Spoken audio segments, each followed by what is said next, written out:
Hey everyone, I'm Shannon Gonter, professional counselor here in Louisville, Kentucky. Welcome to our Ask Anything series. These are questions that have been submitted by you guys, and we're getting them answered by licensed mental health and wellness professionals. Today, we are here with Erica Reevey. She's a licensed clinical social worker. She's in private practice with Therapists Need Therapy Too in Louisville. She specializes in being the therapist for other therapists and does counseling sessions with other human helpers and with their immediate family members. If you want to learn more about Erica, you can follow her on her social media profiles or visit her site at tnt2llc.com. Thank you, Erica, for being with us today. We have a good question for you. The question that we're going to be answering today is, when I'm searching for a therapist, what are the top 4 things that I should really be looking for? Well, thank you for having me, Shannon. So when searching for a therapist, so I think I find that searching for a therapist is just like finding the right doctor, finding the right dentist, finding the right eye doctor. You know, it's not always going to be the right fit initially. Sometimes it may be, but sometimes it may not. And so one of the biggest things is sometimes shopping around when you're searching for a therapist and knowing ahead of time, what is it that you're looking for in a therapist? Mm-hmm. Are you, do you have a gender preference? Do you have a religious preference? Do you have a race preference? And so making sure you know those things ahead of time, and so that, you're not wasting your time or the therapist's time if you already know that a certain therapist is not going to be a good fit based on who they are as a person. Mm-hmm. And so I definitely think making sure you know ahead of time though what you're looking for in terms of belief systems and those type of things in a therapist. The next thing would be specialties. And so what I mean by specialties is, if you're looking for, so all therapists aren't specialized in everything, and making sure you're aware of, even down to knowing that different disciplines, different, like I'm a LCSW, LPCAs, MFTs, knowing that, and so knowing that each one of those different disciplines specialize potentially in something specific. And so MFT specializes in marriage and family therapy. And that doesn't mean that they can't do individual work, but that may not be their level of expertise.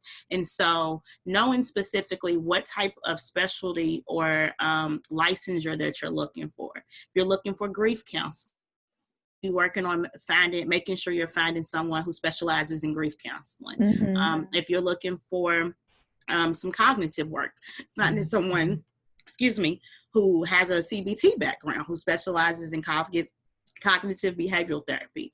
So making sure and you are asking questions when you go to a therapist, asking those questions, do you have any specialties? What is your background? What population have you worked with typically? So making sure you know those type of things, I definitely think is important. The next thing is, I would say, that I definitely think is important when looking for a therapist is knowing duration and time availability. So just making sure if you want to see someone once a week or once a month, having that conversation up front, because some therapists don't have the availability to see you on a weekly basis. It may be bi-weekly or it may be once a month. And so, making sure you have that conversation up front about the time commitment that you're looking for from yourself and from the therapist. So then, later on down the road, you're not disappointed if the therapist says, well, I can't do every week, so making sure you ask that question, I want to see someone weekly. Do you have time in your schedule to see me weekly? And then the last one that I think is important, and it doesn't, so none of these go in any type of order in terms of looking for a therapist.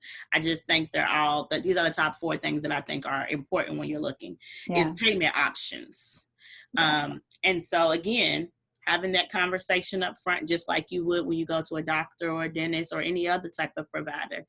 Are you using insurance? Do they take your insurance? If they don't take your insurance, if you can't pay their full price, do they offer a sliding scale?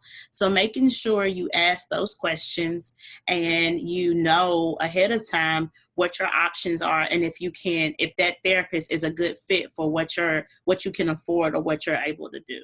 So I think those 4 things, when you put those together, are very they're the foundation. Now, of course, we could go all day about questions you could ask the therapist and, things you can look for. But I think those 4 things are like your foundation of moving towards finding a therapist that's a good fit for you. Once you've kind of worked through those 4 things, then you can dive into some other questions in terms of best fit and, those type of things. Yeah, those are all really good. And if those aren't things that the therapist is bringing up, those are totally normal things for clients to bring up and should be in the conversation if you're doing a free consult call with a therapist or, just, looking on their sites or whatever it may be.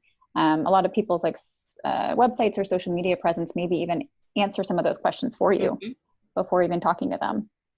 And I would say, and that's a good point, is look at maybe even, like you said, maybe before even calling, go to their social media page, kind of scroll through some posts, look at comments that other people have left on the page.